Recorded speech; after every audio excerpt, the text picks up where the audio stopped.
이제 오늘날 이 교회에서 하나 실종된 것이 있는데 그것이 뭔가 이 성도들이 예수님 때문에 고난 당하는 것이 아마 실종되지 않았나. 그래서 이 본문 말씀을 이렇게 이제 설교하려고 보니까 저도 부담스럽기도 하고 이 말씀을 받으시는 분들도 이제 좀 부담스러울 건데 예수님께서 마지막에 하셨던 말씀 너희는 가서 제자 삼으라고 했잖아요. 그래서 내가 그리스도 안에 들어왔으면 내가 어떤 신분이 되는지를 깨달으셔야 돼요. 예, 성도도 굉장히 좋지만 우리는 예수 그리스도의 제자입니다. 제자의 삶을 살아야 이렇게 지금 요동친 이 사회 가운데에서 변혁이 심한 이 사회 가운데에서 우리가 어떻게 살 것인가 그 길이 나오는 거죠. 그래서 오늘 우리 제목 한번 읽어보겠습니다. 시작. 참된 제자는 어떤 삶을 살아야 하는가. 목사님 무슨 말 합니까? 나 제자 아니에요. 그러면 이 말씀을 비껴가게 되지만 우리는 예수 그리스도 안에 들어왔으면 예수님의 제자가 되고 또 우리를 통하여서 충성된 제자를 세우는 것이 우리를 이 땅에 보내신 사명이 좀 있습니다. 그래서 제자가 되어야 되는 거예요. 그래서 왜 그러냐? 예수님은 이 땅에 고난 당하셨기 때문에 예수님을 따르는 그 제자들은 이 예수 그리스도의 고난에 동참하셔야 돼요. 예수님이 고난 당하셨으니까 우리는 고난 당하지 않아도 된다는 이것은 맞기도 하겠지만 맞는 건 아닙니다. 그래서 우리는 이 도리어 이 교회가 나오면 복을 받지만 또 받는 것도 맞지만 그보다 우리가 더 중요한 것은 예수 그리스도의 삶이 어떠하셨고 우리에게 그 삶이 무엇을 요구하시는지. 그래서 오늘 이 말씀을 보면서 우리가 오늘 우리에게 주시는 말씀이 무엇인지 잘 이해하시길 축복합니다. 예. 우리 21절 말씀 한번 읽어보겠습니다. 시작. 이때로부터 예수 그리스도께서 자기가 예루살렘에 올라가 장로들과 대제사장들과 서기관들에게 많은 고난을 받고 죽임을 당하고 제3일에 살아나야 할 것을 제자들에게 비로소 나타내시니. 아멘. 이때로부터 예수님께서 비로소 제자들에게 공개적으로 나타내셔서 하시는 말씀이 있는데 이때로부터 지금 이 21절부터 예수님의 사역의 중요한 전환점이 나오는 겁니다. 그 전과 이때로부터 비로소 예수님께서 자신에게 가야 될 길 어떤 것인지 나타내 보이시면서 이전까지는 예수님이 하나님의 아들 되심을 나타내셨다면 지금부터는 하나님께서 왜 예수님 땅에 보내셨고 앞으로 걸어가야 될 예수님의 길은 무엇인지를 비로소 제자들에게 나타내셨다. 이제 공개적으로 말씀해 주시는 거죠. 그래서 예수님은 말씀하셨어요. 내가 이제 예루살렘에 올라갈 것이다. 예루살렘에 올라갈 것이다. 또 뭐를 말씀하셨습니까? 내가 많은 고난을 받을 것이다. 예, 장로들과 대제사장들과 서기관들. 이게 무슨 기간입니까? 사내들인 공회에서 내가 재판을 받고 그 결과 나는 많은 고난을 받을 것이고 고난을 받을 뿐만 아니라 죽임을 당하실 거다. 내가 죽을 것이다. 그런데 이것이 끝이 아니라 죽음 뒤에 제3일 만에 내가 살아날 것이다. 에게이로 하나님께서 나를 부활시킬 것이다. 이것을 비로소 말씀하셨어요. 이때가 언제입니까? 이때 베드로가 예수님에게 아주 위대한 신앙고백을 했죠. 너는 나를 누구라 하느냐? 주는 그리스도시요 살아계신 하나님의 아들이십니다. 우리는 다 이것을 고백하신 줄 믿습니다.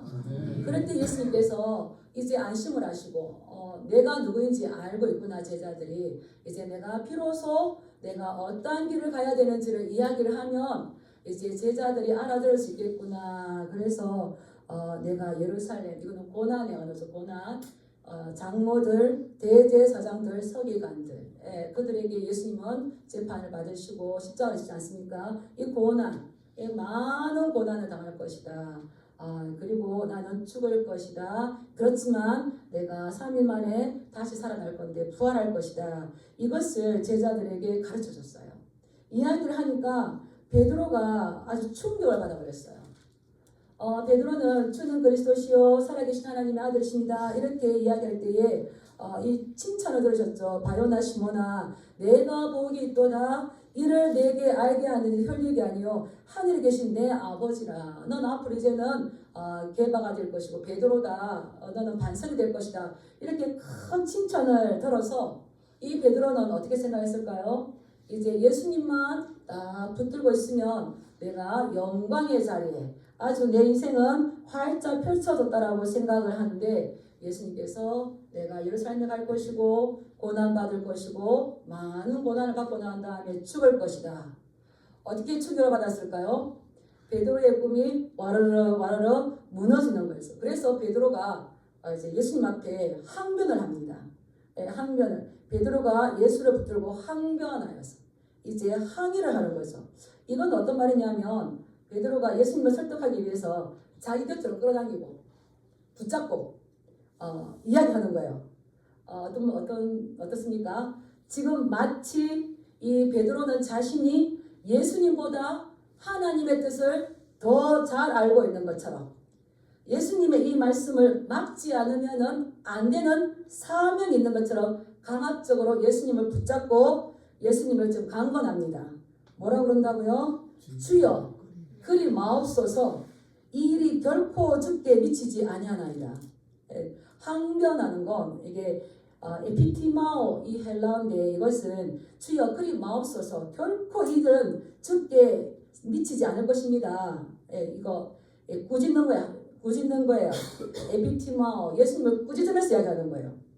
꾸짖는 거 또 이 에피티마오는 강력하게 책망하다는 겁니다. 지금 베드로는 어떤 심정이라고요? 아이고 이 문제에 대해서는 예수님보다 내가 더 잘합니다. 하나님의 뜻은 그런 것이 아닙니다. 그리고 심각하게 지금 말하면서 예수님의 말씀을 강하게 막아서는 것을 지금 이야기하고 있는 겁니다. 그러나 안타깝게도 이것은 베드로의 주장이지 하나님의 뜻이 아니죠. 우리는 예수님의 말씀, 하나님의 말씀을 참 많이 오해를 합니다. 오해를 하고 그것을 믿기 힘들어서 이제 요 뒤에 또 가면 한 번 더 말씀하시고 이제 내가 올라가면 죽을 것이고 3일 만에 부활할 것이고 고난 받을 것이고 이것을 이제 말씀하세요. 말씀할 때마다 제자들의 표정은 어떠냐면 근심을 당했어요. 근심. 결코 이런 일은 주님께 미치지 않을 것입니다. 이렇게 이야기하면서 자기의 최선의 생각을 이야기하지만 그것은 자기의 생각이지 하나님의 뜻은 아니기 때문에 하나님께서 이 베드로를 책망하시며 꾸짖습니다. 우리 23절 말씀 한번 읽어볼까요? 시작. 예수께서 돌이키시며 베드로에게 이르시되 사탄아 내 뒤로 물러가라. 너는 나를 넘어지게 하는 자로다. 내가 하나님의 일을 생각하지 아니하고 도리어 사람의 일을 생각하는도다 하시고 예수님께서 이 베드로가 제자가 어떤 길로 가야 될지 잘 모를 때에 심하게 이제 꾸짖으시는 거죠. 예수님께서 돌이키시며 예수님께서도 돌아서셔서 베드로에게 말씀하시는 겁니다. 뭐라고 말씀하십니까? 사탄아 내 뒤로 물러가라. 사탄이라고 말씀하시는 거예요. 왜 그렇습니까? 마태복음 4장에 보면 사단이 예수님께 와서 시험을 하십니다. 그때에 예수님께서 사탄에게 사탄아 내 뒤로 물러가라. 사탄아 떠나가라. 이렇게 했던 것처럼 왜 그렇습니까? 이 사단은 예수님의 가는 길을 방해하고 걸려 넘어지게 하고 해방하고 막아서는 거죠. 지금 베드로의 이 헛된 생각이 예수님 앞에 장애에 물어놓는 거나 마찬가지의 지금 그러한 상황이 되는 겁니다. 너는 나를 걸려 넘어지게 하는도다. 이 걸려 넘어진다 이 말은 한번 따라 해보실까요? 스칸달론. 스칸달론인데 이것은 함정을 뜻하는 거예요. 아주 예수님을 생각해서 이야기하는 것 같지만 예수님께서 보실 때 이것은 네가 내 앞에 놓는 걸려 넘어지게 하는 걸림돌이고 함정이고 인간에게 함정, 예수님 앞에 함정은 뭐겠습니까? 유혹하게 함으로 해서 죄를 짓게 한다는 거죠. 그래서 예수님께서는 가감하게 베드로가 지금 말하지만 베드로가 알든지 못하든지 그보다는 베드로의 그 배우에 이 말을 하게 하는 것은 누가 있다는 겁니까? 사탄이 있다는 거죠. 사단이 뱀의 형상으로 와서 아담 하와를 유혹했던 것처럼 이렇게 지금 베드로의 배후에는 사단이기 때문에 예수님께서 사단아 내 뒤로 물러가라. 그래서 우리는 훌륭한 신앙 고백을 했다고, 주는 그리스도시요 살아계신 하나님의 아들이십니다. 이 신앙 고백을 했다고 거기에만 머물러서는 안 되는 거예요.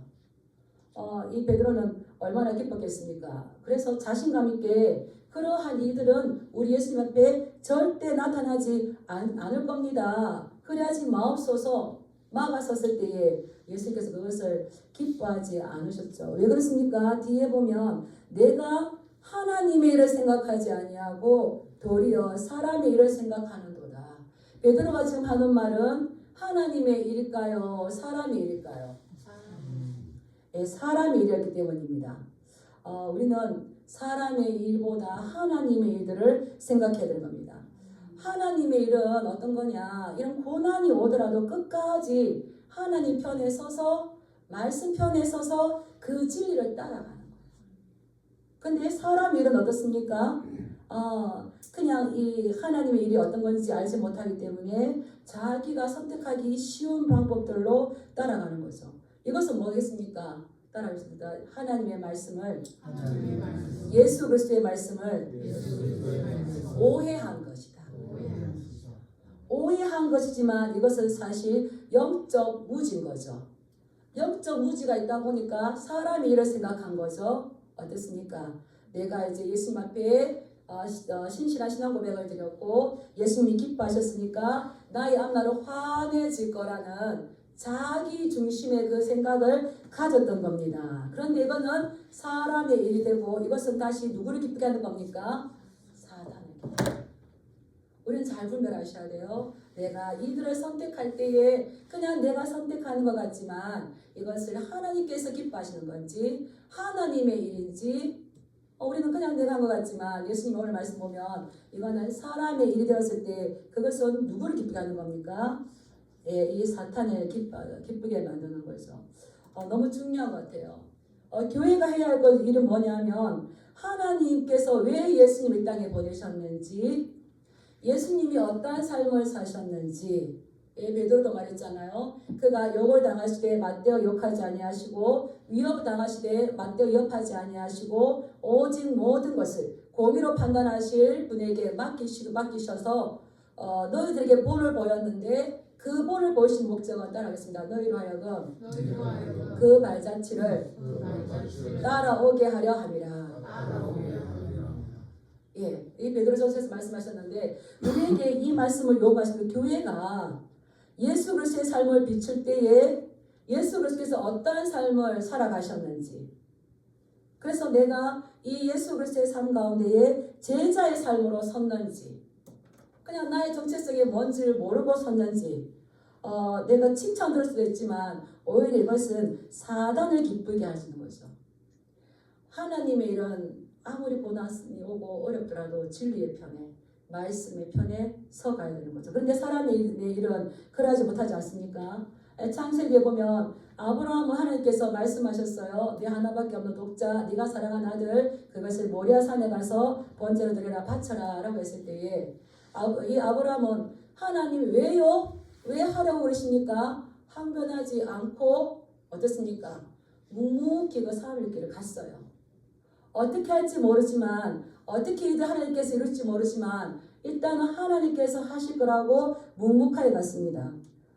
이 베드로는 예수님께서 하신 말씀을 비춰본다면 사람 일을 생각하고 하나님의 일을 네가 생각하지 아니한다는 건 따라하겠습니다. 하나님께서 어떻게 이 일을 행하실지 베드로는 조금도 모른다.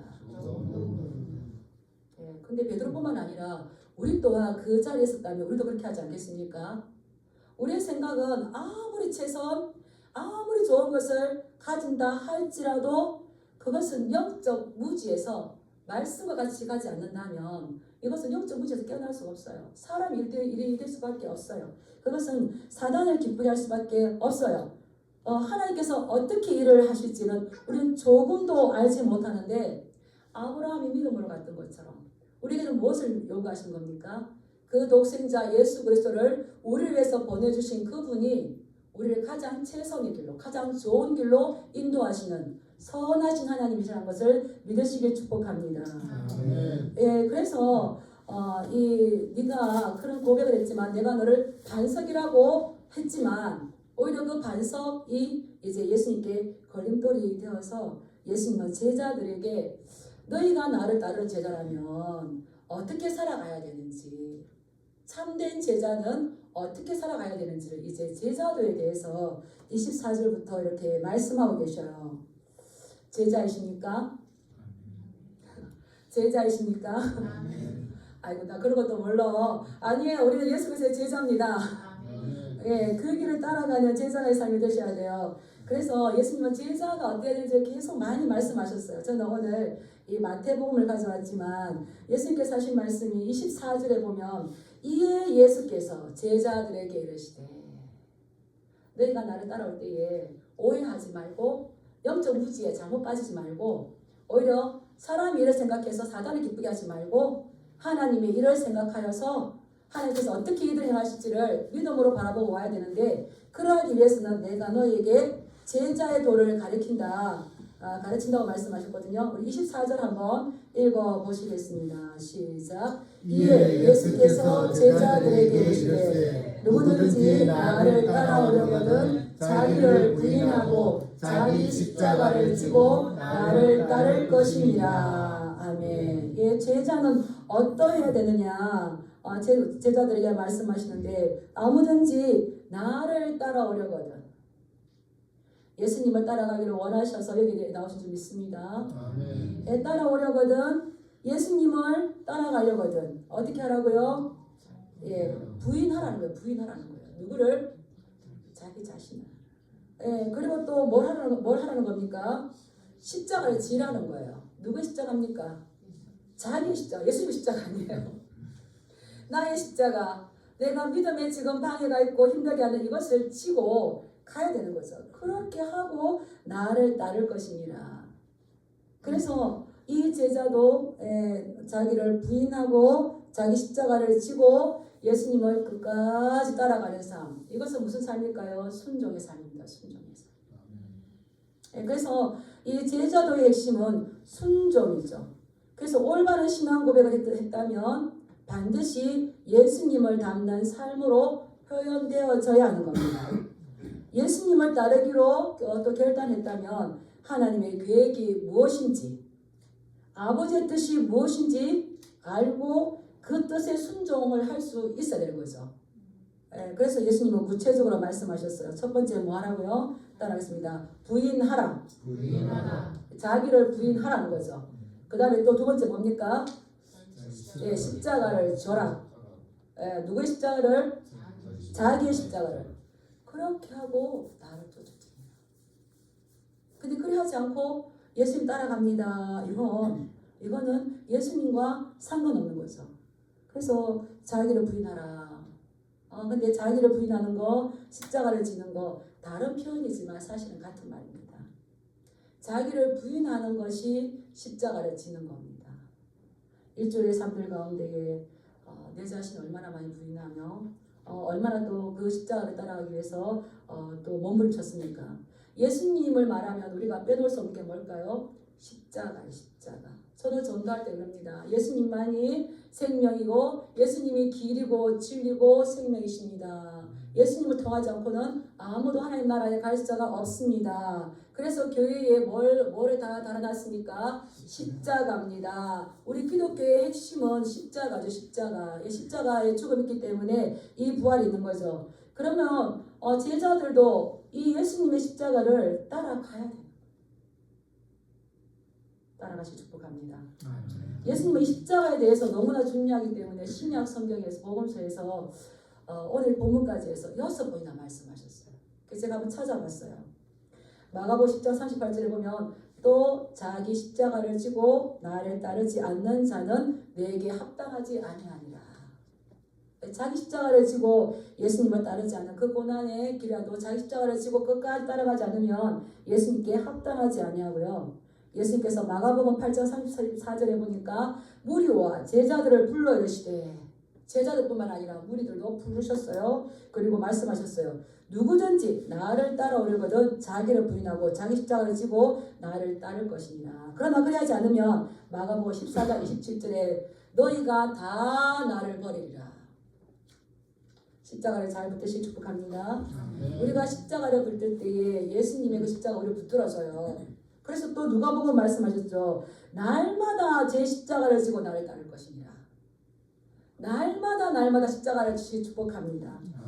이것이 이제 제자도인 거죠. 이것은 전적으로 사람의 일을 생각하는 것이 아니라 하나님의 일을 생각하는 것이고요. 자기의 생각을 포기하는 거고요. 이것은 자기 헌신의 삶을 이야기하는 거죠.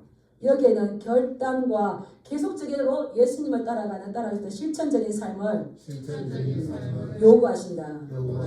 예, 그래서 우리는 예수님 사랑해요. 예수님이 나의 구주십니다. 여기에 고백하는 거에 신앙의 목표가 있는 것이 아니라 그 다음 단계가 있어요. 그 다음 단계는 예수님을 따르는 이 삶인데, 예수님은 결코 제자들에게 영광에 대해서 말씀하셨을까요? 하지 않으셨을까요? 하지 않으셨습니다. 이 땅에 계실 때에 계속 고난에 대해서 말씀하셨어요. 근데 베드로는 그 고난을 보다 자기의 생각, 이제 내가 예수님 따라다니면 나의 앞길이 형통할 것이고 영광이 있을 것이고 존귀가 있을 것이고, 근데 이 베드로뿐만 아니라 다른 제자들도, 그래서 예루살렘에 올라가는 길에서 제자들은 계속 뭐합니까? 누가 크냐? 누가 높으냐? 싸워요. 그리고 야고보와 요한의 어머니 어떻습니까? 올라가거든. 하나 우편에 하나 좌편에.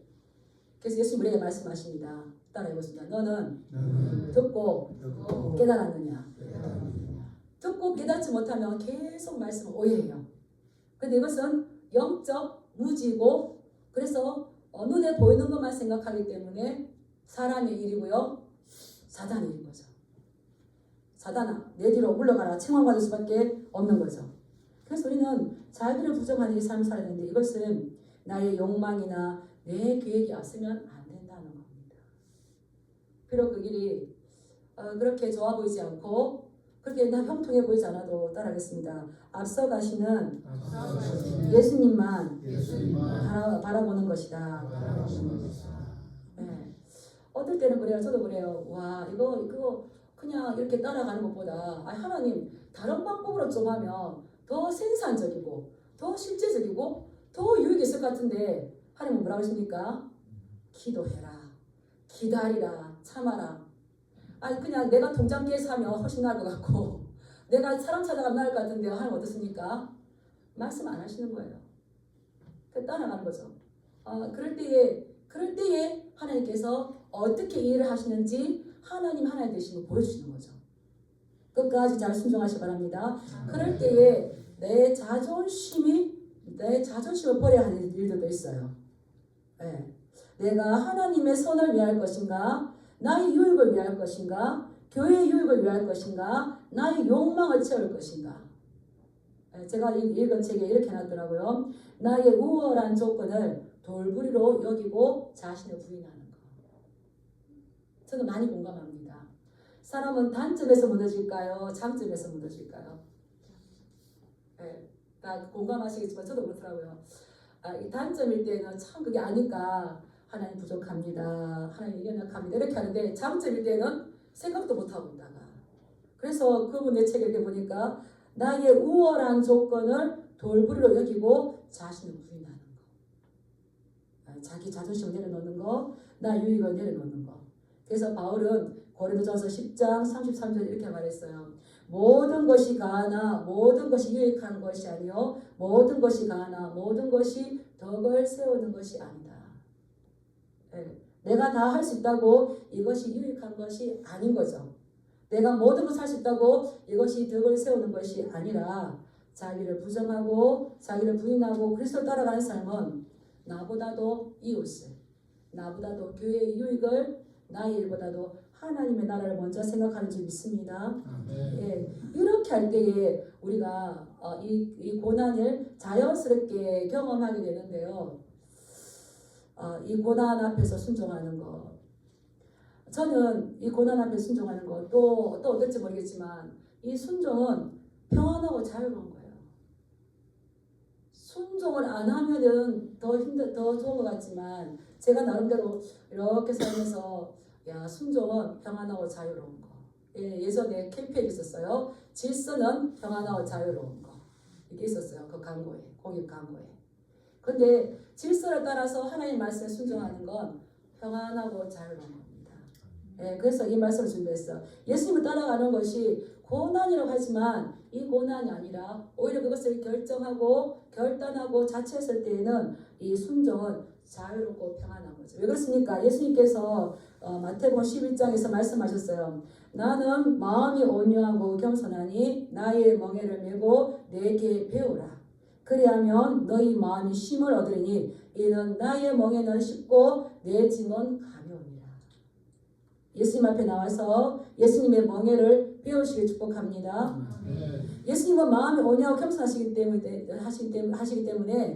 그분이 주시는 건 우리 결국 힘들지가 않아요. 나의 멍에는 쉽고 가볍고 내 짐은 가벼워서 우리가 지려고 하면 하나님이 다 지셨어요. 사실은 십자가 일에 다 져주셨어요.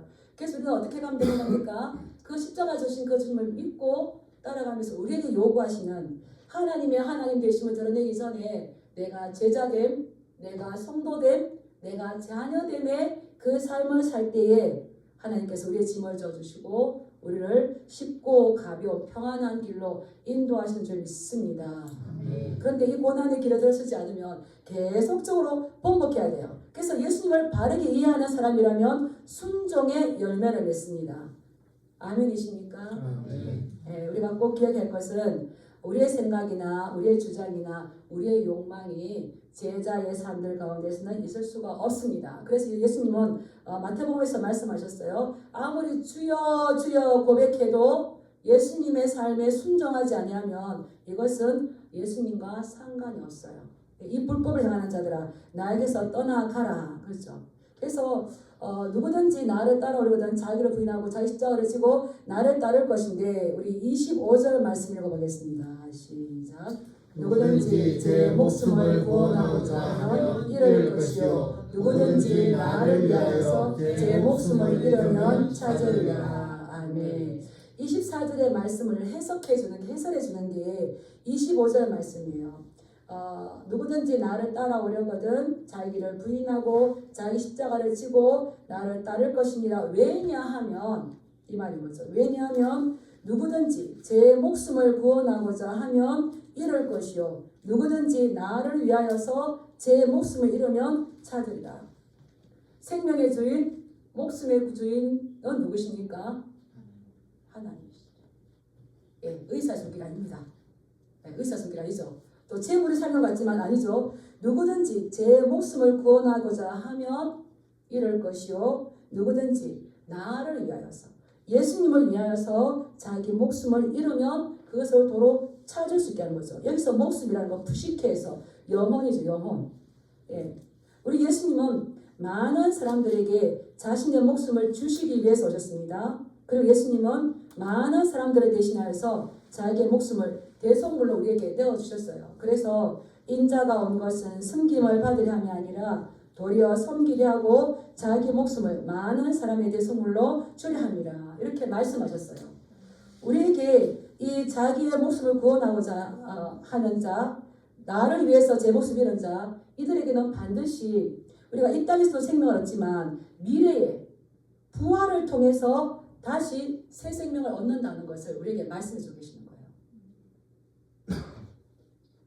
그래서 우리는 이 고난이 필수지만 그것을 또한 통하여서 그 고난을 통과하고 그 고난을 함께 나갈 때에 새 생명 얻는다는 것을 잊어버리시면 안 되는 거예요.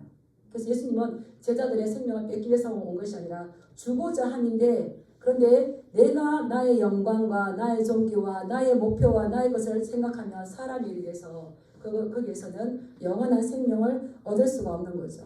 누구든지 나를 따라오려거든 자기를 부인하고 자기 십자가를 지고 나를 따를 것이다. 왜냐하면 그래서 또 26절 한번 읽어보겠습니다. 왜냐하면 넣어서 26절 읽어보겠습니다. 시작. 왜냐하면 사람이 만일 온 천하를 얻고도 제 목숨을 잃으면 무엇이 유익하여 사람이 무엇을 주고 제 목숨과 바꾸겠느냐. 아멘. 그래서 24, 25, 26절은 같이 연결해야 되는데 이 사람이 온 천하를 얻고도 온 천하를 얻고도 이 얻는다는 것은 내가 어떤 상업적인 의미가 있어요. 내가 사고 팔고 장사를 잘해서 이것을 소유한 겁니다. 노력이나 투자를 통해서 많은 것을 얻었습니다. 내가 많은 노력을 해서 많은 재산을 가지고 과장해서 지구를 살 수 있는 많은 돈을 가졌다 할지라도 무엇은 못 사는 겁니까? 생명은 못 사요. 생명은 못 사요. 그래서 이러한 사람은 세상을 다 살만한 돈이 있어도 목숨을 잃어버린다면 이것은 아무 소용이 없습니다. 그래서 인간에게 제일 중요한 게 뭡니까? 우리 영혼, 우리 생명이죠. 이것이 최고의 가치가 있고 이거는 유일한 거고 이거는 한 번뿐이라는 겁니다. 그래서 참된 제자는 어떠한 것을 선택해야 되냐면 온 천하냐 내 목숨이냐 내 생명이냐. 온 천하를 얻고도 제 목숨을 잃어버리며. 근데 사람들 어떻게 합니까? 온 천하를 얻고자 하지만 내 목숨이 유통기간이 있다는 거, 유한하다는 거, 내 목숨을 주장하시는 분이 있다는 것을 깨닫지 못하는 거죠. 그래서 야고보는 4장 13절에 야고보서 4장 13절에 이렇게 말했습니다. 어떤 사람이 말하기를 우리가 어떤 도시에 가서 거기서 1년을 머무르며 장사하여 이익을 보리라 하는 자들아 내일 일을 너희가 알지 못하는도다. 너희 생명이 무엇이냐 너희는 잠깐 보이다가 없어지는 안개니라. 내가 많은 노력을 하고 많은 투자를 해서 많은 재물을 얻기 위하여서 어떤 도시에 가서 내가 여기서 1년 동안 머무르면서 내가 장사해서 많은 이익을 보리라 라고 하지만 그에게 너는 잠깐 보이다가 없어지는 안개니라. 허무한 거죠. 이것은 어떤 말이냐면 많은 돈을 벌어 놓고 그냥 갑자기 가버리는 거예요. 저는 이번 주에 지금 장례가 두 군데가 있어요. 한 군데는 가니까 이분이 건강하셨대요.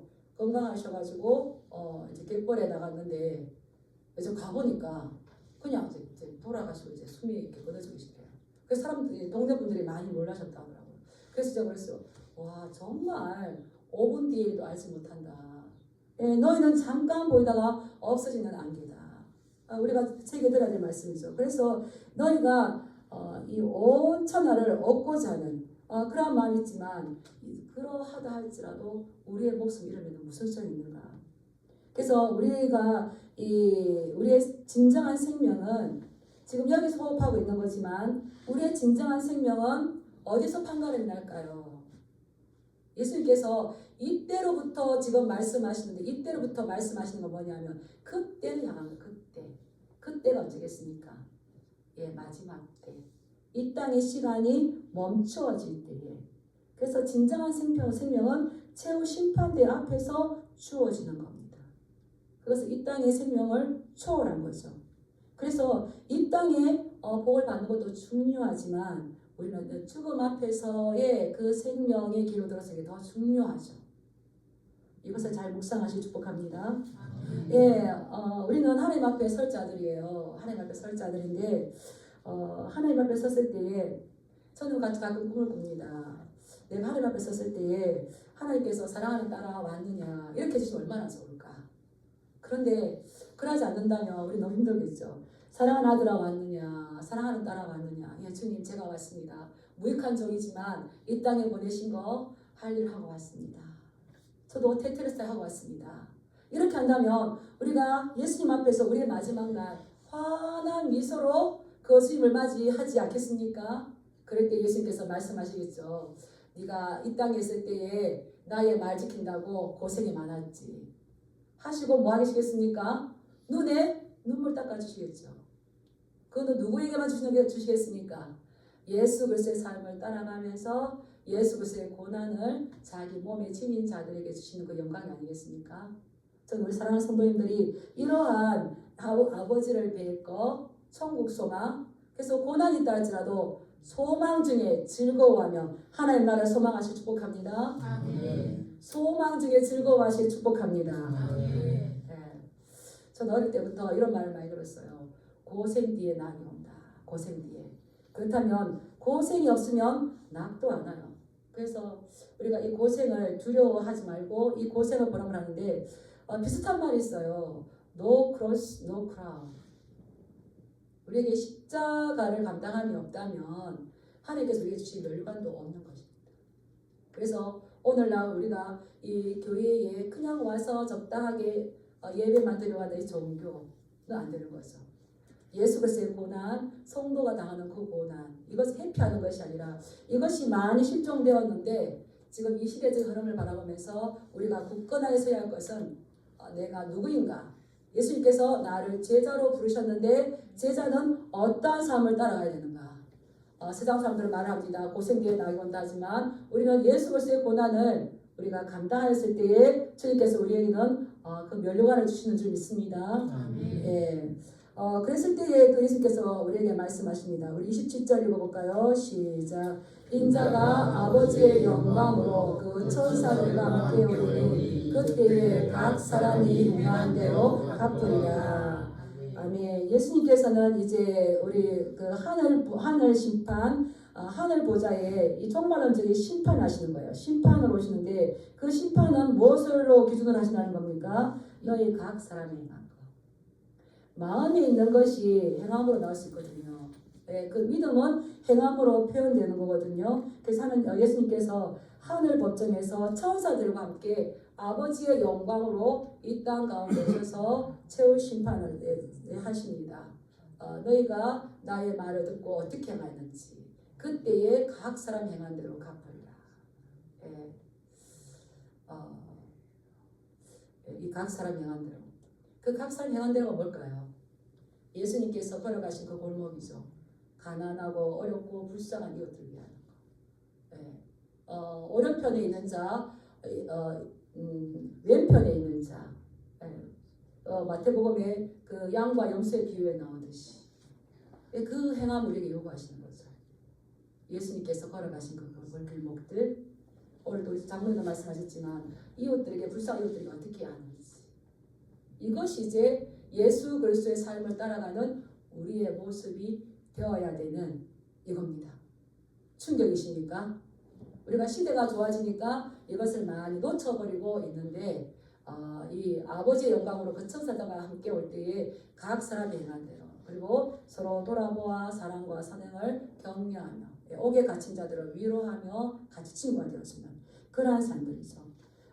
그럴 때에 우리가 그 하나님의 그 하늘 법정 그 최후 심판에서 주님께서 우리를 신부여 오라 하신다는 겁니다. 이 말씀을 잘 묵상하시 축복합니다. 예, 그때 예수님께서 여기 서 있는 사람 중에 죽기 전에 인자가 그 왕권을 가지고 오는 것을 볼 자들도 있습니다. 그래서 우리는 하나님의 나라에 아직 가지 않았지만 부분적으로 하나님의 나라, 하나님의 왕권을 경험하셔야 돼요. 경험하셔야 돼요. 그거는 내 마음속에 이미 예수 그리스도께서 이 땅에 오심으로 인해서 우리 마음속에 이미 하나님의 나라가 왔어요. 하나님의 나라를 소유하신 줄 믿습니다. 예, 그것을 누리실 축복합니다. 예, 그래서 이제 우리는 이 말씀을 마치는데 우리는 참된 제자가 어떤 삶을 살아야 되는가? 예수 그리스도의 삶이 어떠했는가? 그것을 묵상하지 않으면 우리는 이 큰 구원을 등한히 여겨서 또 밀려갈 수밖에 없는데 제자의 이 본질은 한번 정리하겠습니다. 사람의 일이 아니라 하나님의 일을 생각해야 된다. 내가 오늘 행하는 것이 사람의 일인지 하나님의 일인지 생각해야 되는 거고 내가 구원받은 감격에만 빠져 있는 것이 아니라 신앙 고백에만 빠져 있는 것이 아니라 그 구원받은 그 은혜를 헌신적으로 살아낼 수가 있어야 되는 겁니다. 그것은 자기를 부인하고 자기 십자가를 지고 예수님을 따르는 삶이 되는 겁니다. 그래서 우리는 이 땅 살아갈 때에 무엇을 먹을까, 무엇을 마실까, 무엇을 입을까가 항상 우리에게 다가오지만 예수님은 말씀하셨어요. 너희는 먼저 그의 나라와 크게 너를 구하라. 그리하면 이 모든 것들을 너에게 더하여 주시리라라고 하셨는데 우리가 앞서 걸어가신 그 예수님 바라보면서 제자로서의 먼저 해야 할 일, 우선순위로 먼저 해야 될 일이 있음을 또 바라보시면서 주님의 그 천사들과 함께 영광 중에 오실 때에 주님께 다 칭찬 듣는 우리 진양의 성도님 되시길 주님의 이름으로 축복합니다. 네, 기도하겠습니다.